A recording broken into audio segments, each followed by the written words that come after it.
So we're ready to brew our kombucha. First thing first, I'm gonna talk you through my station, talk about some key things to think about when brewing kombucha and how to get started. So before I do that, I'm just gonna start steeping the tea because it needs to brew for around 4 minutes. So while the tea is steeping, you can be pottering about, you can be doing whatever you want. I'm gonna brew the tea first and then we'll get into it. So for 1 litre of kombucha, we're going to use 6 grams of tea. You can add or subtract depending on your taste. Tea is the most important part for kombucha because it's a fermented tea. So your choice of tea will impact the flavour. I'm going to use 2 black tea bags and 1 green tea bag.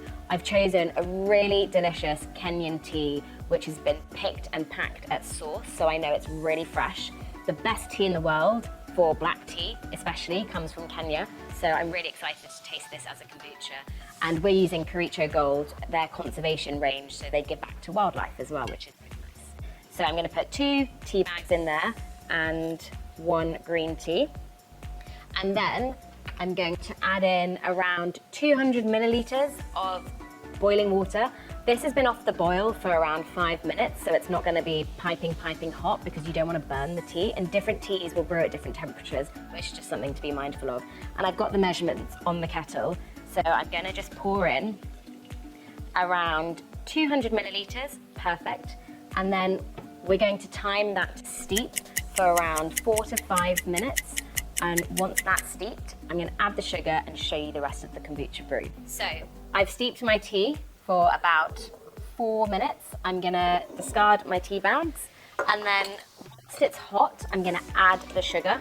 The reason I do it when it's hot is so that the sugar dissolves, because if the sugar doesn't dissolve properly, it won't be incorporated into the liquid, it will just sit outside the brew. So I've measured out 7 grams of sugar because we're making 1 litre of kombucha. I've got 7 grams of tea in here. I'm going to add the sugar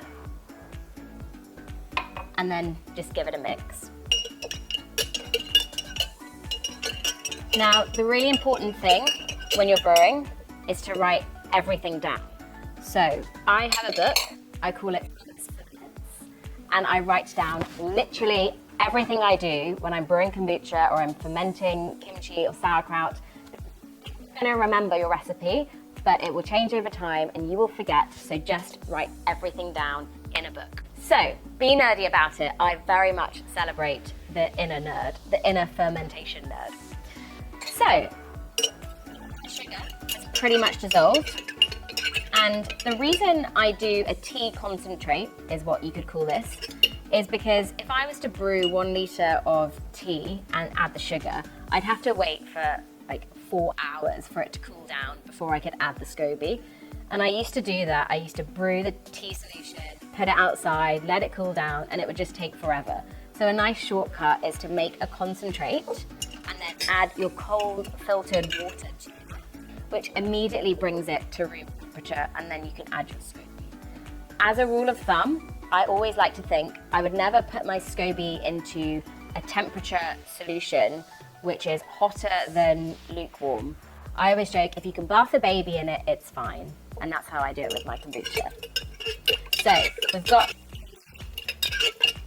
the sugar nicely dissolved. I'm going to add this to my water to pour it down, to cool it down. So that's that. And again, just going to give it a nice stir to combine it. Some kombucha brewers will say don't use metal because of how it reacts with the SCOBY. I think it's fine when you're brewing because it's not in contact for a long time at all. And again, I used to be really specific about this, only use wood and do all of this. And now I'm much more relaxed and my kombucha hasn't changed. If anything, it tastes better. I've got my warm / if you touch this now, it's quite cool, tea solution. I've got 7 grams of tea, which has been steeped for about 5 minutes. I've got 70 grams of sugar, and I'm going to add this to my clean brewing jar. I'm using a jar with a tap because it just means that I can taste it while it's fermenting, which is a really nice way to know how your kombucha is progressing. And the biggest mistake I always make is I leave this tap open when I pour in the liquid, so let's hope I've closed it this time. Yay, looks like the tap is closed. So now I've got my sweet tea solution in the brewing jar and I'm ready to go in with my SCOBY. Just by a ratio, I would always do 5 to 10% of the SCOBY, the starter liquid. This contains all the yeast and bacteria, which is going to bring down the pH and make it safe so it won't grow mold. And it will also inoculate the kombucha with all the yeast and bacteria and kickstart fermentation. Immediately, the yeast will start eating all the sugar that's in our sweet tea solution and converting them into alcohol and CO2. They also, in that process, will be creating all the goodness, all the acids, all the probiotics, all the great things about kombucha, which are good for you. So I'm going to go in with, I've got about 10%, so this is around 100 milliliters for my 1 litre brew. Yeah.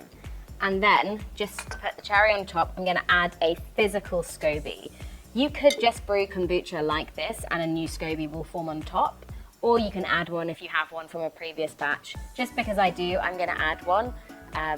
It will just seal the and start anaerobic fermentation. So fermentation usually requires oxygen. It doesn't require oxygen, but with kombucha, aerobic fermentation, so we let it breathe, which is really important. You would never brew kombucha with a lid on it. So I'm just going to go in, and you can see here my SCOBY. I'm actually going to divide it because it doesn't need to be this big, and you can just almost rip it apart gently. If it breaks, don't worry about it. So I'm just going to add a little bit in.